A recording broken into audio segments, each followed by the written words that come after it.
Much, Russ. I feel like the villain up here after a bit of a Telefonica O2 slating from the panel, but I shall try and address those challenges during my kind of section. O2 is all about connecting customers to the things that are important to them and to that carry their interests and their passions. And you know what? We try to sell advertising to those customers. So from our point of view, we have to do it that is in a way that doesn't upset our customers. So we've got some challenges there. But so first of all, I'm going to give you a quick kind of visual metaphor as to how O2 Media does that. So everyone knows that lots of advertising, over half of it, in fact, gets lost, goes unnoticed, falls on uninterested eyes and ears. That's why O2 Media was created, to engage with people who are interested, who do take notice on a one-to-one basis, not one mass media market, but engaging millions of people as individuals. And that's what we're about, is that we've got 22 million O2 customers, and what we're what we need to do is, if we're going to communicate ads to our audience base, is that we need to treat it with respect, to make sure that it's personalized and treat it to individuals. So here's the consumer insight. We know we're always monitoring how quickly people are reading text messages, and whenever they come out the tube, it's one of those instantly things. But there's a big kind of cautionary sign around here, is that, and we did some really statistically unreliable research, and some observational research, whereby you notice when people coming out the tube, they suddenly stop and check that they read their message or reply. So I'm going to try and test this now. All the men in the room, can you please raise your right marker, marker baton, and all the ladies in the room, please raise your red marker baton. Excellent. So, could those people that do stop when they receive a text message coming out the tube leave their batons up? And those people that don't, please keep their batons, put their batons down. Wow. Do you know what? I'm going to have to take a photo of this, because this is inconclusive. My colleagues in the office told me you're going to see a male-female split here. And do you know what? I don't think there is a split. I'm really excited about that. So what I'm going to do, I'll take a photo of this, and I'll put it up on Twitter so that everyone else can get a sense of whether it is a male-female biased. Fantastic. Thank you very much. Right. The next kind of consumer insight that we found is, it's this big topic about so-lo-mo. And we've heard a lot about this today, in fact. And it's all about this killer app. Well, I've got the perfect social, local, mobile killer app. It's called Wife Sat Nav. It's brilliant. Basically what it does is, she texts me where I should go off and meet my mates, because sometimes I'm lazy. I admit it. I've got too much on my plate at work, so I'll just say, where can I go and meet all my mates for a nice place around? So, and I'll get a text message going back. So great, I'm out on a night out with the boys, and she knows what I'm like, and she'll know come about 10:30 that I'm on a roll, and I'll get text message with all the train times. Brilliant, love it. Organisation. So come last orders, I get to the station. But Wife Sat Nav knows me quite well. I'm on the last train home, and I've got a lovely seat, nice, cosy, getting all warm and snuggly, and gone. I'm out for the count, asleep. It's just that motion, and I'll get calls at this point. It's like making sure that I stay awake so that I don't miss my train, because she knows me well, and I've missed my train, and I've missed my stop quite a few times. But joking aside, there is actually an important point here, and that is that when you're out in the kind of like the social, local, and in the real space, that the phone, the smartphone, is being used for all these really cool functionality. It's not just the mobile browsing. It's not just the phone. It's the text messaging. It's the combination of all those three which make it really powerful. For example, the kind of like the stats that we've got here is that if they're going to meet their mates in the pub, that they'll use the GPS services. But if they're out shopping and they see a great offer in real time, actually they think their mates they'll quite like it. They'll take an MMS photo of it and text message it straight to mates. I was actually really surprised by that figure of 63% because I was expecting that the social networking posting of the offers and coupons was going to be so much more, but it's only 4%, which is really surprising. Smartphones are loved by our customers. Not loved, but liked. We've done some really cool ethnographic research where they physically feel sick if we threaten to take their mobile phones with them. They are so addicted to it, and I think it's a fair comment to say that they have this personal relationship with their phone. Significantly more with smartphone owners, in fact. And that is, next year is really exciting because this analysis is from Ender's research. The guys back in Telefonica HQ would kill me if I told what our penetration will be next year for smartphones, so I have to use an independent source. But meaning to say it is fairly similar to this. And that is the critical mass for retailers, for brands, for advertisers, is how exciting that critical mass of smartphone gets through. Predominantly, it's all about mobile using, is about being connected, and we're seeing that people are checking in, using Facebook, using internet. What's really interesting is how that pattern has actually emerged through the last few years. When smartphones first came out, it was all about a status symbol. Got to have the latest kind of iPhone, and you know what? They weren't really using it for its full potential. Now what we're actually seeing is that we're seeing this real shift from a status symbol to this practical use for smartphones. And we're seeing all audience segments use the smartphone. Busy mums love it because as Dave was mentioning, it's the processing power of these little computers is immense. It does so much for them. So long gone are the days whereby you just saw the status seeker. He had the iPhone 1 on his laptop and on his desk to just show off, and he's checking in the latest cool bar. Everyone's got it, and that's the key, and that's the really exciting bit for the operators next year as well. Time, we hear a lot of people saying, "Oh, well, I don't really use, I still use my laptop." What we're actually finding is that more people who have a smartphone are actually using their smartphone mobile internet browsing at home more than their laptop because it's so much quicker. I certainly do the same one. It's so easier just to bounce straight onto the mobile internet on my smartphone because it doesn't take about 10 minutes to warm up and boot up on my laptop. But when you actually chunk down that time and that usage, we're seeing that it's about an hour a day, about 25% of spending an hour a day. And I don't think that's much. When you chunk it up and you look at your own behavior today, you'll probably maybe find that you've had a session of Angry Birds. In between a meeting, you've caught up on emails and in a coffee shop, and then maybe you've had a really hectic day. You actually just want to time out and catch up on maybe iPlayer. And that's the really interesting thing that brands need to understand if they're going to use this in a mobile environment, is how that content gets consumed. And this is my favorite mobile kind of consumption stat.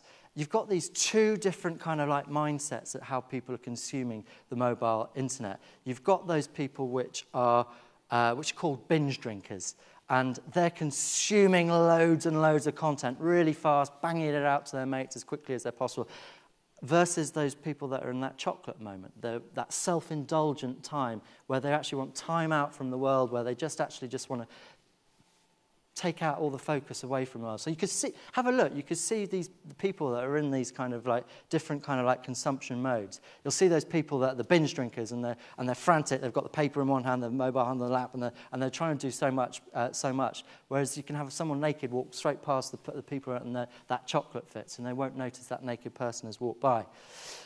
So, people are actually really receptive to mobile advertising, which is really surprising because normally when you ask people, would you like to get advertising through text messaging on your mobile phone? No. Don't want it, hate it, it's spam, it's intrusive, it's against my privacy, and all that kind of stuff. But then you say, well, how about we give you a 15% offer or a 30% offer at Gap or a 50p offer at Coupon for Starbucks? And oh, yeah, well, that's different. You know, that's useful to me. It's not really, it's just advertising. But check this out. This really just blows me away. This is a TV ad for Lynx, which we sent as a video MS, to the Lynx audience base, and 77% of people said they want more of this media. But hang on, you said that you didn't want advertising on your phone. This is just a TV ad. So what people say, isn't necessarily always as clear cut. So it's kind of, we've been building O2 Media for about 2.5 years, and we've had to go through this process of testing the boundaries, because normally people say that they don't want advertising, but we've been very, very cautious about this approach. How we're getting away with it is, we've currently got 6.5 million people opted in to receive mobile advertising through straightforward text messaging, and it's on the scale to traditional media channels, such as it's slightly bigger than Emmerdale or 2 issues of The Sun. But what's really important about it is that we make sure that we try to deliver it to make it personalised, try to make sure that for an advertiser perspective, that we reach the right person that they want to talk to. So I was really gutted about what Peter and Brad were saying on the panel, is that they don't feel that the messages that they're getting from O2 are necessarily relevant. Hands up, really sorry for that, and that's something that looked to address, and I was chatting to Brad in the coffee break about how we can probably work with that. And I think that the challenge with Brad is that maybe the preferences weren't set right on his Priority Moments app. So for us, it's all about making sure that we understand the right data about the individuals to get that relevancy right. Here's a great example. So you look at kind of like similar profile of these 2 demographics: age, male, lives in London. From an advertiser's perspective, yeah, great, get it. That's the audience I want to buy. However, when you look at the data, actually they're hugely poles apart in kind of audience segments. You've got Calvin, who's got the iPhone, the old one, and he's checked in a bar Friday night at 9 p.m. On a Friday night, bought tickets to Arcade Fire for maybe priority ticketing, and tagged his mates from his mobile phone on Facebook. Just basically loves to play. Got really kind of like pay and go tariff as well, so we're building lots of kind of like profile data about him. Versus Dean, who's already got the iPhone 5. Don't know how, but he's checked in 9 a.m. Monday so that his peers know that what time he got into the office. So he's really competitive, really ambitious, and he's redeemed his mobile phone for his mobile wallet, and he's a regular flyer. So we're seeing lots of roaming data about this about Dean. So you could see completely different character audience segments emerged. To deliver this, we need to have the trust, and I'll get this kind of like this white elephant out the room as well. I always get asked, what about privacy and trust? We really need to do a good job of this, and that's why I was gutted, is that we really tried to make sure that we deliver best practice, because without delivering best practices, our customers actually leave us. So it's actually detrimental for our whole business strategy if customers opt out because they will go to a different channel or a different operator.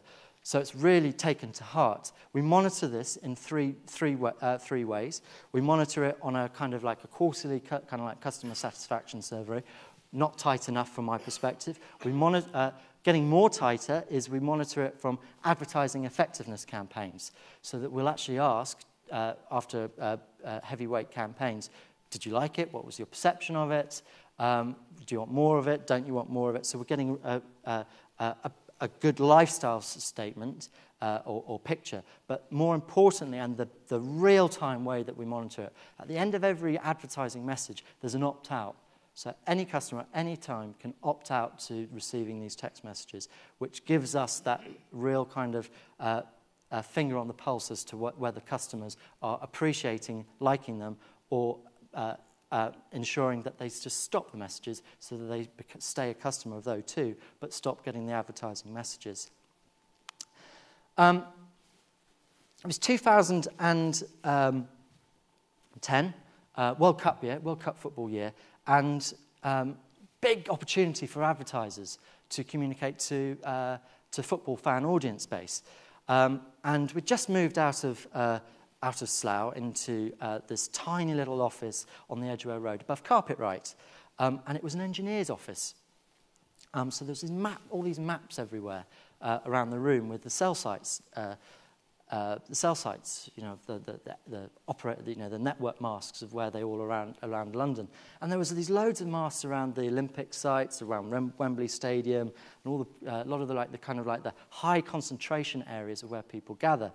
And I just come off the call to the data guys back in Slough, and they said, "Great news for you! Got 50,000 football fans." I was gutted. It's like, oh, well, that's not going to do Nike or Adidas or Coca-Cola any good if they want to leverage their sponsorship of the World Cup. So it's just like, well, this is how these cell sites and these maps are how we can actually generate engagement or generate relevancy for a mass audience through data. Because what we did was we looked at all the Premiership football grounds, identified those customers that were going there on a football match, and then we looked at, again, that cell site on a non-match day, subtracted the two, we were left with an engaged football audience. And that gave us about 5 million. So all of a sudden, you're through understanding data, you're achieving a real scale of an audience to communicate your message through mobile. Make it really go that one level beyond and actually target them when they're at the football ground. We're getting huge success with this location-based messaging service that we're rolling out, and brands like Subway, Burger King, McDonald's, they're all jumping on board. And the pinpoint accuracy that we were able to deliver on this is, just before we launched, we had our CEO come into the office to make sure that we were doing everything correctly, and came in and go, "Ha, gotcha! Got the message, I got the location-based message, and it was just 2 blocks away." And we thought, okay. So we thought we'd get this challenge. So in the message, we put the coordinates, the longitude and latitude coordinates, into the text message. So when he showed us the text message, we plugged in the longitude and latitude, and it was pinpoint accuracy to where he was when he received that message. So we've got that real ability to match that location base with the real time to deliver that relevancy. So brands and advertisers can really use this to generate that footfall. And it's not just necessarily footfall, it's not just about delivering offers. McDonald's did this campaign where they were actually just trying to generate engagement, getting people to engage with their Monopoly triple play promotion. And they found that over 50% of people actually receiving that location-based message walked into a McDonald's. So the scale at which that can achieve is huge.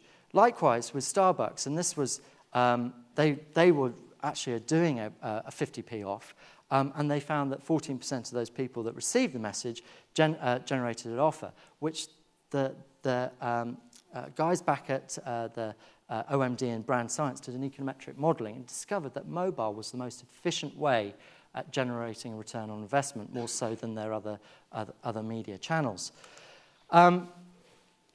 What I'm saying here, though, is that mobile shouldn't act alone. it needs to understand, you need to understand how it is working with other media channels. So we know that the mobile is on all the time with the consumer as their alarm clock, and they're just checking in to see what happens on Facebook and Twitter before they go to bed. So it's with them the whole day. So understand how those experiences can be used for your benefit. For example, we did a game-changing campaign with Lynx, where they had an outdoor poster, and it was this experiential kind of campaign for Angels Might Fall. So if you walked onto this kind of like square area in one of the forecourts, I think it was Victoria Station, you walked onto it, up on the big kind of like experiential outdoor poster, you saw yourself, and right alongside you, this angel dropped. So what we did is we amplified that message, is that we sent a location-based message to their target audience around half a mile of the train stations to encourage their target audience to actually interact with it. So it's quite cool. Our other kind of like play in this location-based services is similar to the Foursquare, actually. So rather than me explaining how it is, I'm going to let the O2 kind of advocate, Sean Bean, explain it.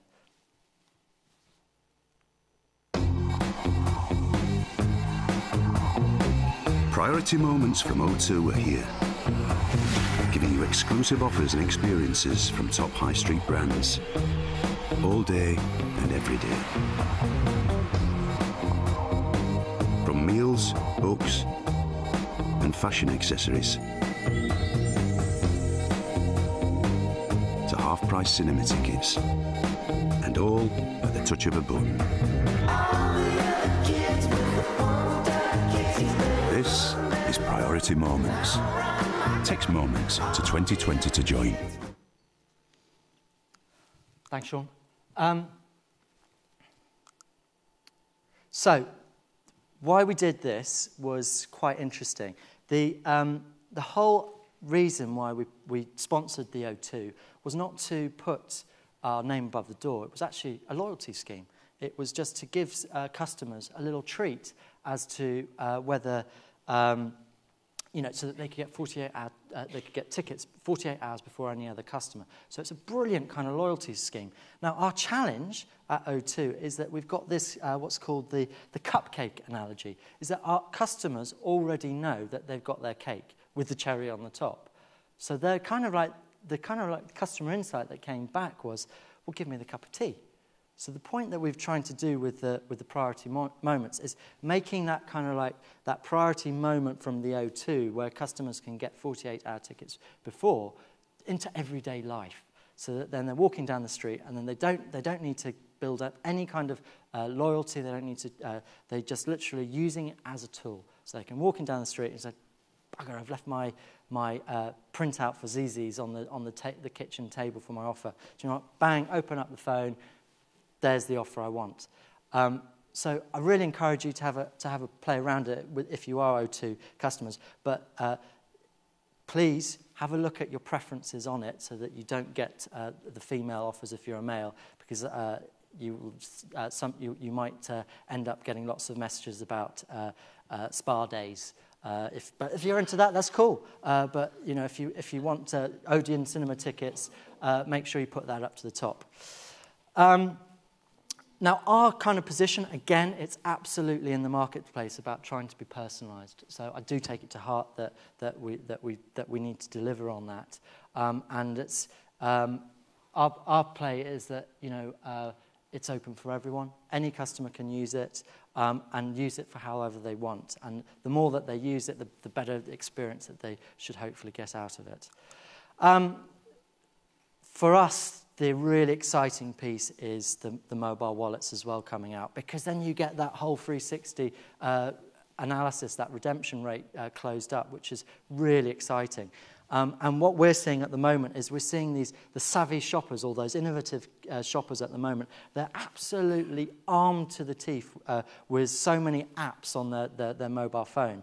And they're walking into store, they're then maybe checking in, they're checking all the kind of like the voucher codes, they're then they use the barcode scanners, they're engaging lots of content, but they're also asking the staff for their opinion. They're still getting that real-life kind of experience as to tell me a bit more about the product, how does it look, and you know, they will also, as David was mentioning, they will know whether those products are in stock. If they don't like what they hear, they will, instead of walking out and buying the product online at home, they'll actually buy the product from their competitors in your own store, or they'll use their mobile wallet to purchase the product. We're a bit far off there yet, I have to say. It's I think I'm not sure what the Google Wallet purchase price is, but at the moment with ourselves, we've only got like a £30 limit on the mobile wallet, which is great for your everyday items, coffees. It makes it really easy. But you know, I'm sure one day or a couple of months we'll get there with the high purchase items. Really fortunate. This was backed up again by Ogilvy, and from this whole paper this white paper that they wrote was called Armed to Charm. So it's a real kind of good thought leadership piece where it's making sure that retailers understand that the majority is going to be using these mobile applications, so they need to be ready and get the infrastructure in place because they're going to be expecting a good experience. So, thank you very much. Just to conclude, the key kind of takeouts for me is that messaging one-to-one, it's unique, customers understand it, and it gets that kind of instant dialogue going. Always ensure that you've got a good customer mobile experience. Understand how customers are wanting to consume you as a brand, because then you'll get a positive brand experience. If you get the app right and get that content right, you get cut through because you're with the customer all day long in the pocket. And don't forget, mobile is an experience. You know, people are using it to enhance their everyday experiences, and those everyday experiences also include other media channels. So thank you.